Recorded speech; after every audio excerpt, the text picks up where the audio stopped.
आज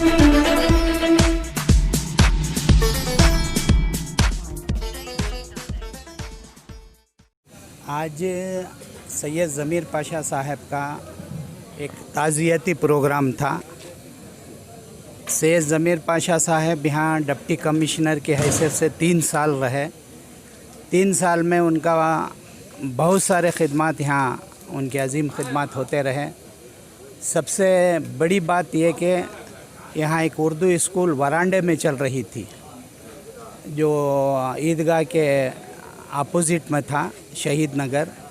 उस वरांडे में तकरीबन 200 बच्चे पहली चौथी जमात तक पढ़ रहे थे।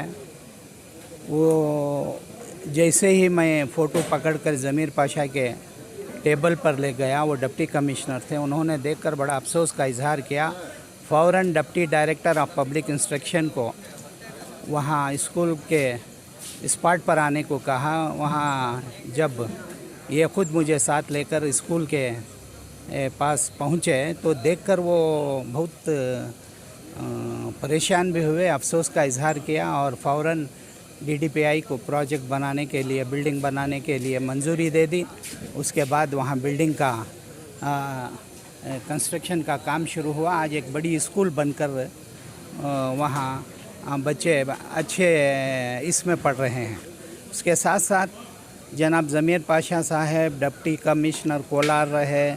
उससे पहले वो ZP के सेक्रेटरी बेंगलोर रूरल के रहे, बाद BMTC के मैनेजिंग डायरेक्टर रहे और मार्केटिंग बोर्ड के भी मैनेजिंग डायरेक्टर रहे। कई डिपार्टमेंटों में रहे और याह्या साहब के ज़माने से मेरी दोस्ती जनाब ज़मीर पाशा साहब से बड़ी क्लोज़ रही, बहुत क़रीब रहा। जब हज भवन का फाउंडेशन डालने का वक्त आया, उन्होंने जो वज़ीर आला सदानंद गौड़ा से मंजूरी हासिल करके उसका अप्रूवल लिया, तो उस वक्त से लेकर फाउंडेशन पढ़ने तक मैं उनके साथ रहा। बहुत क़रीबी दोस्ती रही।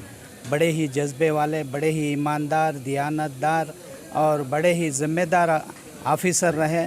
मुल्क, मिल्लत, कौम की बड़ी फ़िक्र हमेशा उनको रहती थी।